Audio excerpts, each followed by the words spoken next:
Hi, I'm Michelle Jubilee Gonzalez. Hi. At least for me, my experience, and they've all been kind of different, but it starts with, do we have a good script? Michelle, I've got this great script. Just read it over. Let me know what you think. Wow, I think it's a great script. How can I help? What do you need? And they're like, you're really good at, like, people respect you. You know, you're a good leader. You find solutions. I want you to produce it. I'm like, okay. Do you have a budget? What a question.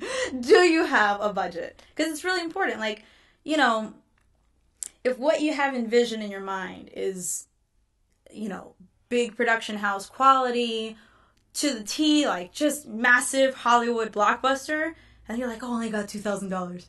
Okay, let's reassess your expectations and let's have that talk. Like, I'll help you make it, but let's be realistic about how good we can make it with what we have. And a good producer should be able to work with what you've got. Pull your favors.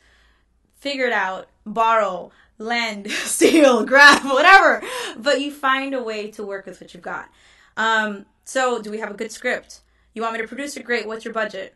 Okay. Let's say it's like shoestring budget.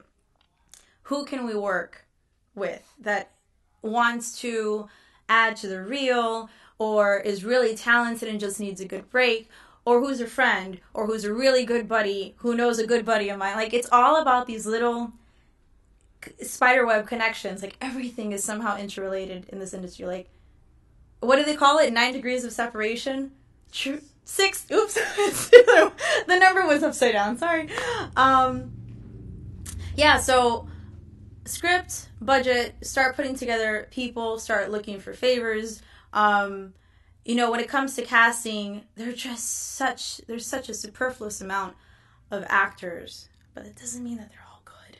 So it is necessary because they are ultimately what carries the production. If you have excellent technical quality but terrible artistic performance, then there's something missing here. Somebody forgot to do their assignment. Oh yeah, cast a good actor. And not to talk poorly about actors. There are many talented ones, and there are many that are just not as connected to what they're really trying to do. And that's another conversation. So sometimes I'll get involved with casting. I have many occasions referred certain actors who I've worked with. I've seen their work. I saw them in a show, or, you know, I whatever. And so I'll remember these people because they were that memorable and say, hey, there's this potential role I would like you to take a look at. And if you're interested, let me know, and maybe we can work something out, whatever. And so, you know, I kind of play a part in all the different departments, but I try not to be a control freak. The hardest thing for me, being a producer, I think, is trusting.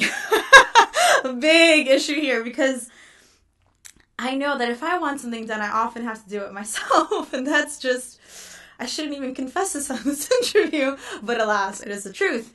And so one of the things I've had to learn through every experience as producer is to, you know, supervise, do my own due diligence, but then at the same time, like, there has to be a little bit of surrender, a little bit of faith, a little bit of trust, or a lot of trust. And so from there, it just becomes like this momentous wave that just starts to go on its course. And if everything is moving in the right direction, then fantastic. And if not, then we say, you know what, let's pull the brakes. We need to double check some things. We don't have enough money for this. You have to get a permit. You cannot shoot this scene. Like, talking. Oh, that's a big thing.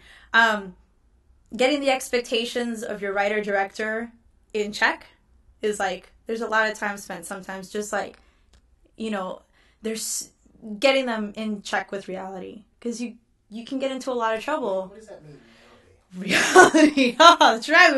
We live in the world of make-believe. Reality usually comes down to what is physically and financially feasible.